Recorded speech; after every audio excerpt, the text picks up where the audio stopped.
So today we're going to be reading Lizards, Frogs, and Pollywogs.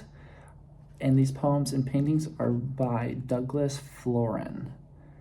And so when we're reading this today, I want you guys to listen to how the poems are real nice, short, and quick as they kind of like roll off the tongue and flow as I read them. And I want you to guys just listen for like your own enjoyment and purely for entertainment. These are kind of fun little poems about these creatures. And I want you to learn something about these different animals and creatures that walk, crawl, and slither. And so as we read together, I want you guys to notice how the author plays around with the words in the illustrations as like a play on words kind of deal. So today we're reading Lizards, Frogs, and Pollywogs, poems and paintings by Douglas Florin.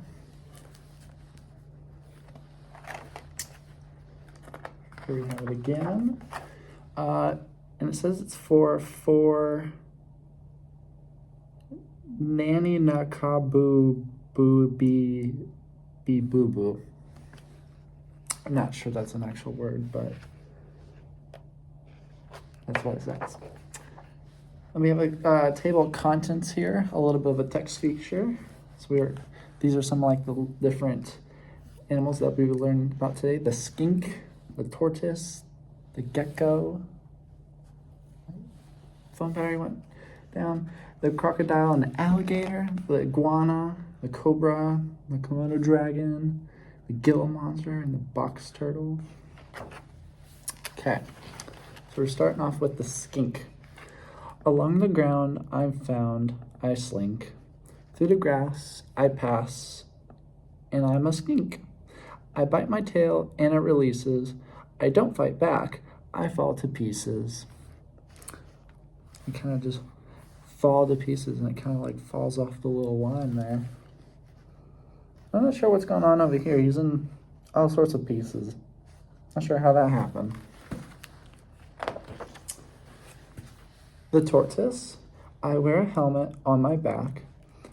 It's hard and guards me from attack. And if I wheeze or sneeze or cough, the shell I dwell in won't fall off. It's glued without a screw or mortise. I'm born with it, for I'm a tortoise. This lovely little tortoise guy right here hiding in a shell.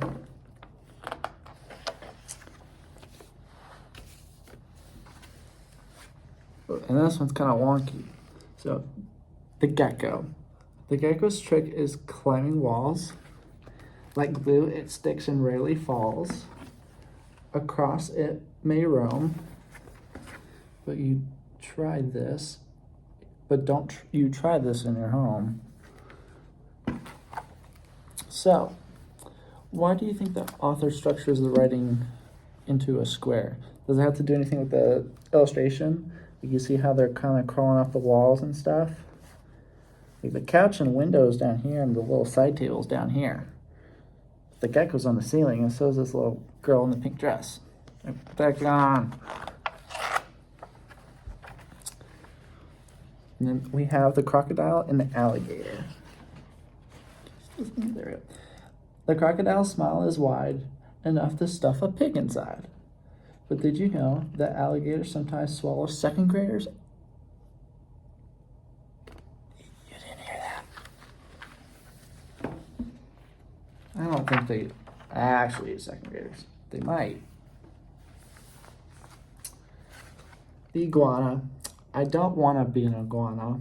Iguanas are covered with scales. I don't want to be an iguana. Iguanas can have spiny tails. I wouldn't want to be an iguana. Iguanas are sometimes green.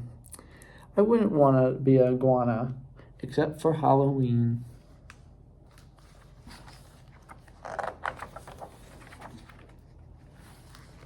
The cobra.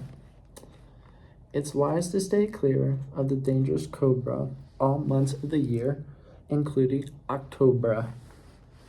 A little play on words there. You have this little snake illustration here.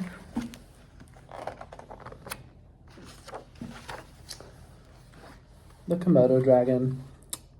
I am Komodo, the gruesome and gray, the most massive lizard that's living today.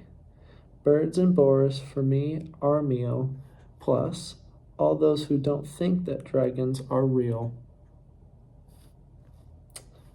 So, what are all these pairs of shoes here? These are little pairs of shoes. There's a pair here, here, kind of all spread out. What do we think these pairs of shoes are doing here? Are they like maybe the non-believers of dragons who don't believe?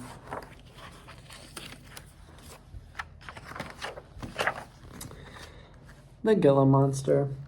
They call me monster just because I have short legs and clumsy claws, and poison in my jaws.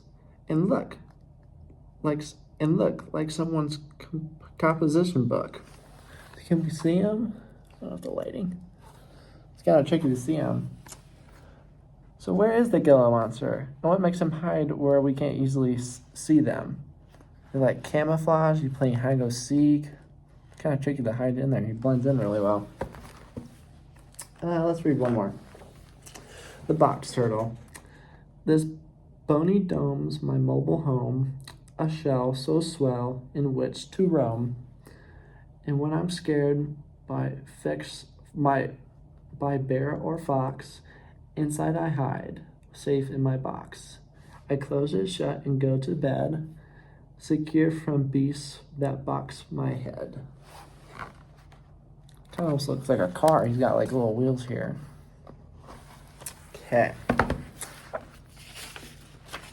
So, when we're reading this book, do we notice how like the illustrations kind of represent like a perfect representation of like the poems? Even though they're kind of corny and cheesy and playful, play on words, the illustrations kind of represent those. And the poems have an interesting way of presenting us with the information. And with the different text features, like with our first one, Skink falls to pieces. And the iguana, I believe, nope, not the iguana.